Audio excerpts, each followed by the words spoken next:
What is up, everybody, and welcome back to episode 6 of our Team Sky career mode, where today it is monument season. We will be racing the Dwars van Vlaanderen, the Gran Premio Miguel Indurain, which is a 2-star objective for us, so we're really going to key in on that. The Ronde van Vlaanderen, Paris-Roubaix, and the Amstel Gold Race. So a lot of races that we should have a decent shot at. It's going to be a busy period for Ben Healy, Fred Wright, and Connor Swift, but one that we are most certainly looking forward to. And up first, we have the Dwars van Vlaanderen, a 184.7 kilometer flat cobble stage, and it looks perfect for Connor Swift and Fred Wright.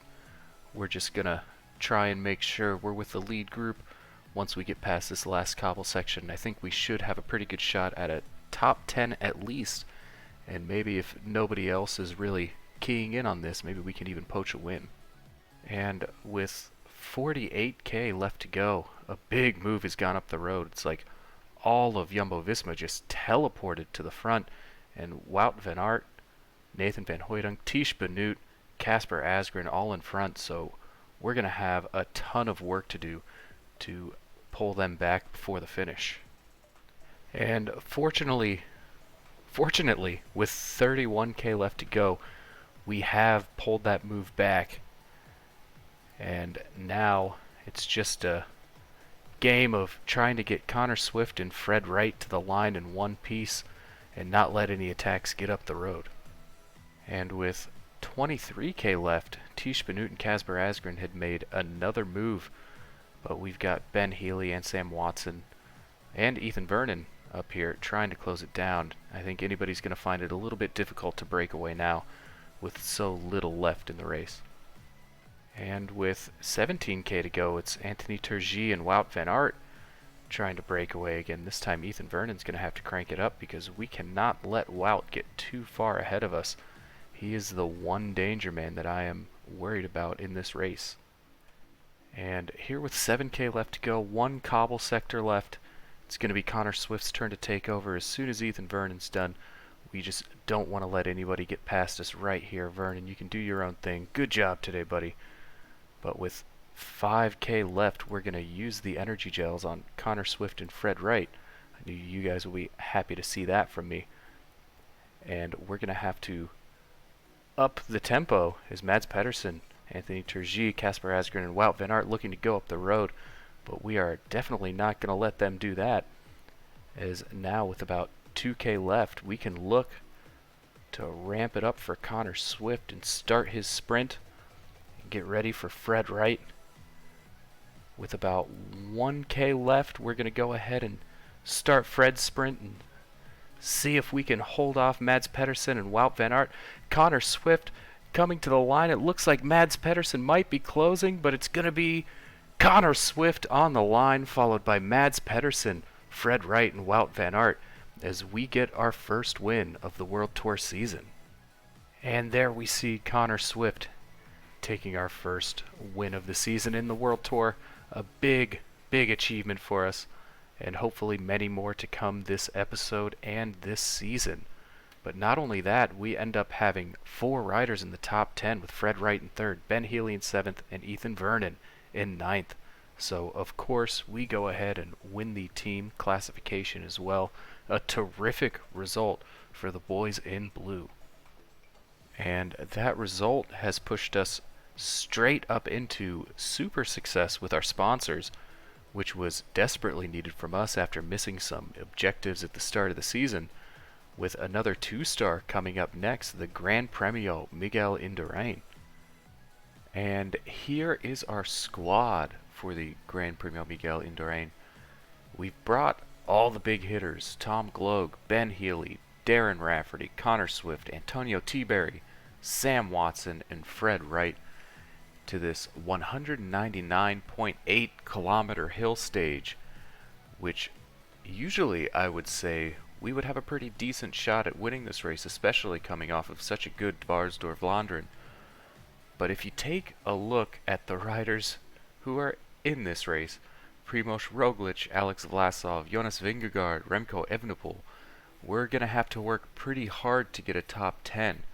It's definitely going to be a challenge, but I think, especially with the form Connor Swift and Fred Wright are in right now, it's going to be one that we're up for.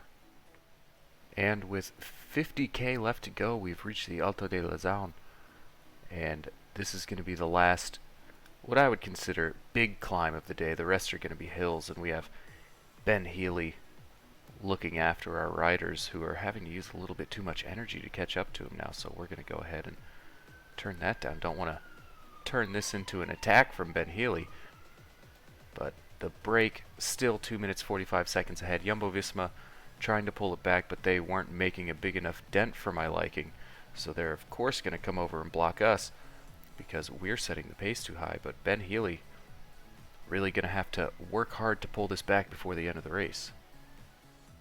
And with 13k left to go, Ben Healy just about to run out of stamina, and it's going to be Tom Gloag that takes over the chase. Ben Healy on a -1 day, not really feeling up to it, but he has done his job well, and it's Tom Gloag trying to fend off the likes of Jonas Vingegaard, Remco Evenepoel, Pierre Latour. Going to be kind of a tough one as Remco just keeps attacking and keeps attacking. So we're definitely going to have to try and keep up with that. What can't that man do? He has created a tiny bit of a gap, about 8 seconds, and Tom Gloag already looking pretty shot. So we're going to go ahead and get ready for Connor Swift and hope Tom Gloag can get us on this downhill, which he can. But Remco just effortlessly moving away as we can let it be Connor Swift's time to lead Fred Wright up this hill. And it seems as though we have caught Remco. We have. So that's going to be important. We just want to stay with this group until we get over the top of the hill. It's just Connor Swift and Fred Wright left for us. And once we hit the top of this hill, we're going to go ahead and pop both energy gels, because we are not waiting until the top of this hill to attack with Fred Wright. We're going to go straight from the bottom and hope we get over in first. So we're going to crank up Connor Swift to 92. And we're going to get ready to launch Fred Wright right now. He's trying to keep up with Primoz Roglic. We don't know if he's going to have the legs for it. But right now it's looking pretty good for a top 10 finish. As we come over, we should have a pretty high sprint rating comparatively to everybody in this group. But it looks like it's going to be Ruben Guerrero coming across the line in first, followed by Remco, Primoz Roglic, Maxim van Hils, and Fred Wright, getting us a top 5. Which is another objective ticked off for Team Sky. And that result will push us further into the blue with our sponsor, which would give us about 72,000 euro a month more for next season. And with some of the names coming up on transfers this year, looks like we could be in for some big moves in the transfer market. And after 2 good results back to back, we come upon our next monument, the Ronde van Vlaanderen, and we have 2 riders who are super in form right now, and they are perfectly suited for this. Connor Swift and Fred Wright going to be the 2 likely candidates. Again, Ben Healy not in the best form, so we're probably going to entrust him to get them over these hills safe, but I don't expect to win. But if we're there or thereabouts, I mean, I'm never going to say never with Swift and Wright running so well right now. And with 92k left to go, there's a 6-man break up the road, 3 minutes and 45 seconds ahead. Alpecin de Koenig and Jumbo-Visma are doing all the work up front. We're just trying to keep our guys safe. And right now we're looking like we're in a pretty good position. Haven't been using too much energy, but we have to stay on guard and watch for attacks from the big names once we get past this little section of hills up into the cobbles. And with 59k left to go, we're coming up to the Kwaremont. Andrea Pasqualon and Victor Campenarts have made a move, but we're not too threatened by that just yet. And we're going to move Chris Froome to the front because this is a dangerous spot for other teams to attack us here. And we just We want to get to the front and be able to match an attack if it occurs. Chris Froome on a great day, able to work the cobbles well today, as there goes Wout van Aert just taking off, and we can't quite respond to that just yet. It's not that we can't, we don't really want to close that down. The more he works on his own, the better we will be, as Ben Healy will take over. Got to put a little effort into this, but we don't want to burn all our guys out chasing down Wout van Aert a little too early. And with just under 46k to go, we're coming up to the Koppenberg. We are officially on the hunt for Wout van Aert and this front group. We've got a group of about 20 riders.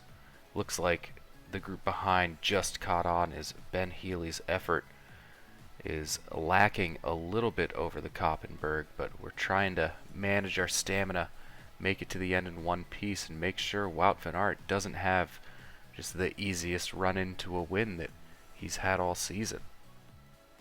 And with 36k left to go, we have caught the front group, but there is one man missing from that group, and his name is Wout van Aert.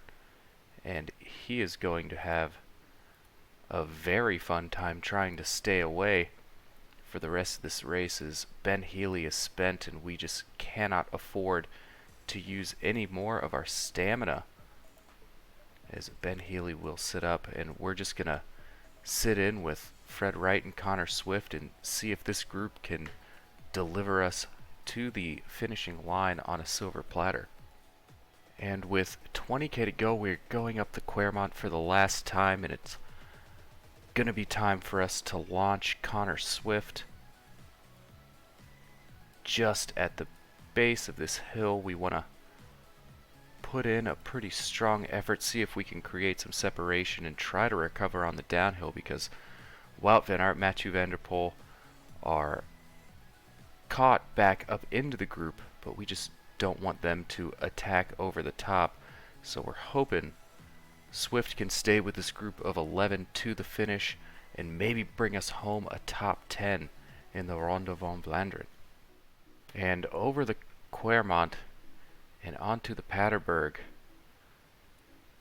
it looks like Connor Swift might have enough stamina to keep with this front group. Dylan van Baarle and Stefan Kung made an attack, but Wout van Aert and Mathieu van der Poel especially, looking like he has cracked.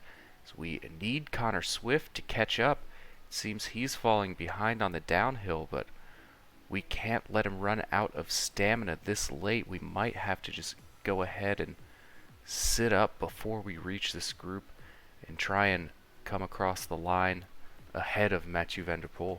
And with 7k left, Van der Poel has caught up, so we're just going to go ahead and follow him into the line. This front group, Van Baarle, Tish Benoot, Stefan Kung, Casper Asgreen, Wout van Aert, and Benoit Cosnefroy just have a little bit too much for us right now, as we pop our energy gel with 5.5k left. I think we have enough to maybe set our own effort to the end and try to get away from Mathieu van der Poel. We, of course, don't want to go too early. We're not going to catch that front group of 6, but maybe we can beat Van der Poel in the sprint. Connor Swift, on a great day, has enough stamina to make a little attack, but if we look up the road, we can see who will be winning the Ronde van Vlaanderen this year. Right now, Kung looks like he's leading everybody out, and we're not quite sure. We're going to sit up a little bit and watch the show, as it's going to be Benoit Cosnefroy to take the Ronde van Vlaanderen, as Mathieu van der Poel still beats us in a sprint, but we come across the line in 8th place, which is a valuable top 10 in a monument for us this year. And if we take a look at the official results here, Benoit Cosnefroy coming in first, followed by Casper Asgreen and Wout van Aert. We have Connor Swift up in 8th and Fred Wright in 17th. A pretty respectable performance from our two informed men, and we are looking forward to what they can do for the rest of this monument season. But that will lead us to Paris-Roubaix, the hell of the north, 258.9 kilometer, flat cobble stage. Everybody knows it. We've still got Fred Wright in form, Connor Swift not so much, so we'll look to try and make a move for Fred Wright. I don't know if this profile suits us that well quite yet, and I think we might have made a mistake in the Ronde van Vlaanderen by chasing a little bit too hard, so we're going to try to not make that mistake again this race. And with 145k left, there was a little bit of a mini disaster. Oyer Lascano and Ben Healy fell, so their stamina both took a little bit of a hit, which will dent our chances, but overall it's not looking like it's going to affect us too much, and we are still in this one with Fred Wright really our only shot here. And with 65k left, Christophe Laporte starting the attacks off. We are only a minute 40 behind the front group as Mads Pedersen looks to get up there too. We can't let him go. I have too much respect for Mads Pedersen after this year, and we know how big of a threat he can be, as Kuznefroy, the winner of the Ronde van Vlaanderen, looks to join that group as well, and I don't think we're in the business of letting them get away. And with 45k left to go, more disaster. Connor Swift punctures Ben Healy out of stamina. This group is up the road and we cannot afford to chase it down with Fred Wright by himself. So it looks like it's going to be a pretty disappointing result for us here at Paris-Roubaix, but we're just going to have to stick with it and hope this group can go ahead and catch up as Connor Swift tries to close the gap, but he has nowhere near enough stamina. So we're going to lean on Garcia Cortina. I don't think that's going to be a winning strategy, but we'll see what we can do with Fred Wright here. And with 34k left, it is just Fred Wright and Ivan Garcia Cortina. We're trying to catch that front group, but there are too many strong riders up there, and I think already we can call it our race is probably over. And with 7k left, it looks like our suspicions were right. Not a whole lot going on here for Fred Wright to do. He actually did puncture towards the end as well. It looked like we were going to hold on and finish in a group just behind that front group, but unfortunately fate played its hand today and we did not come out on top. I think every single one of our riders had some sort of fall or puncture, and I know that's the nature of Paris-Roubaix, but a little bit frustrating when I feel like we had an okay shot. We definitely missed the move. We can't blame that on anybody but ourselves, as they come around, and Mathieu van der Poel, Wout van Aert, Stefan Kung are going to be your top three at Paris-Roubaix, and it's looking like Fred Wright's going to be our highest finishing rider, but for what place we will see in a second. I don't even know if we're going to have more than like 0.3 kilometers of a sprint in us, as we are already exhausted. It has been a long episode for Connor Swift and Fred Wright. You hate to see them both go out with mechanicals or falls, but sometimes stuff just kind of happens that way and you have to deal with it. Still 32nd place, not a terrible finish for Fred Wright, but we will be eyeing Paris-Roubaix next year because we definitely want some vengeance. And that will lead us to our last race of the episode, the Amstel Gold Race, a 241.9 kilometer hilly stage that we have a few riders that look like they're in good shape and could be up for this. Tom Gloag, 74 in the hills.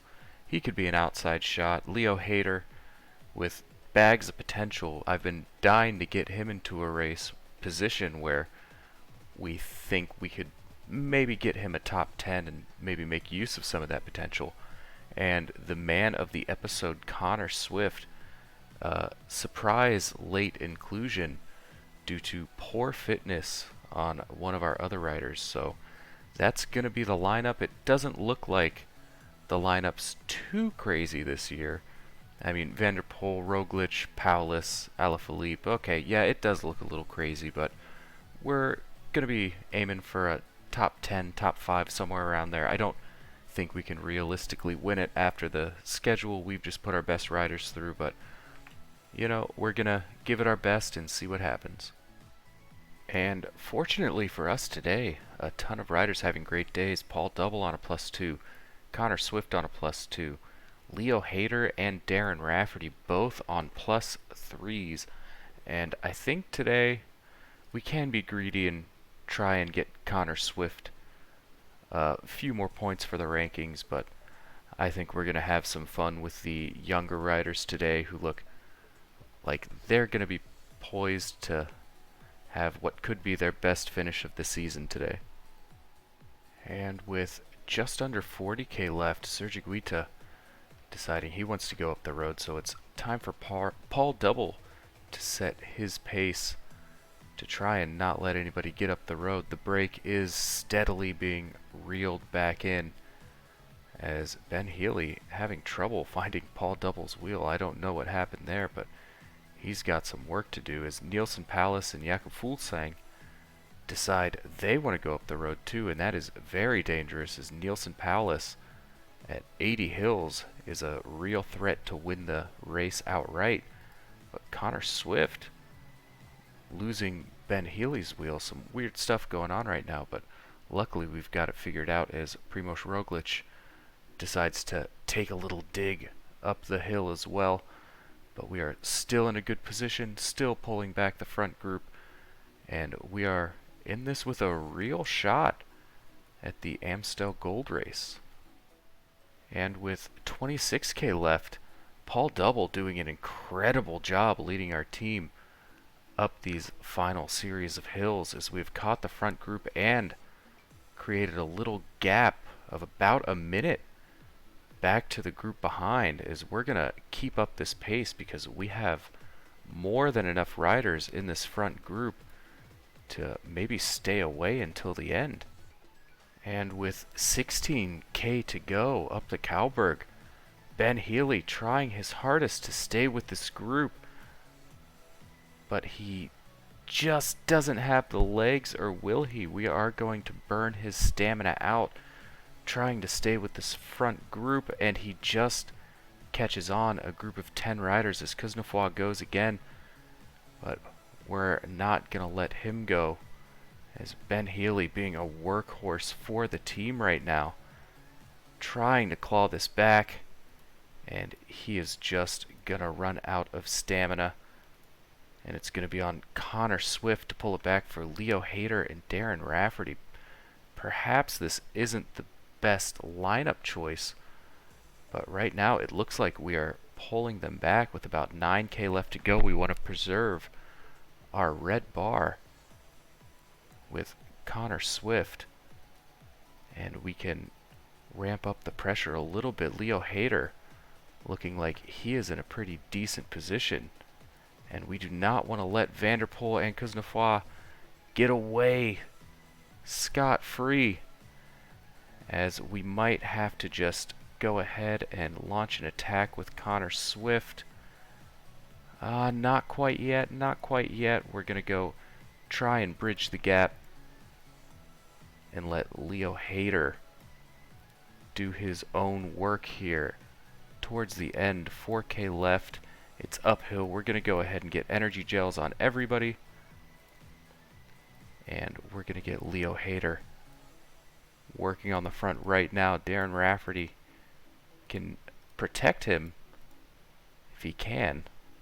And with about 2k left, Leo Hayter at the front of the group, working Mathieu Van der Poel, Benoit Kuznefroy directly behind. Not a great sprint on Leo Hayter, but hopefully he just has more stamina as Gaudu, Van der Poel, Roglic come around. Leo Hayter out of stamina way before the line. Alaphilippe, Paulus looking like they're going to come around as well. But it is going to be a great finish for Leo Hayter, coming across the line in 7th place. Connor Swift also getting in the top 10, and Darren Rafferty coming in 11th. I would say that is a very successful race for Team Sky. And that will bring to an end episode 6 of our Team Sky career mode, and everything starting to point in the right direction as I finally decide to use my energy gels and get some decent results on the board. But next episode, I think we might show one or two stages of the Tour de Romandie, but we're really looking forward to the Trobro Leon, a 1.5-star objective for us, and the Tour of Norway, where we need to get a stage win, and we will throw some more races in there, potentially some of the Dauphiné, maybe some of the Tour de Suisse. I don't know which one's going to be better for our team just yet. I'll take a look off camera and make a decision based on that. But I wanted to say thank you for watching the video, for all of your support. It's been incredible. I love making these. I know I'm not the best at the game. I know I'm not the best at making videos, but this is a ton of fun. I want to thank you for all your comments. They really do keep me motivated to keep posting videos. And if you liked the content, please feel free to leave a like or subscribe. I release one of these videos on the Team Sky career mode every Saturday, and I try to release 1 or 2 videos every week of our Pro Cyclist mode, where we are with Cofidis right now, but we will be moving to the World Tour next season. But for now, I just wanted to say thank you again, and I'll see you later.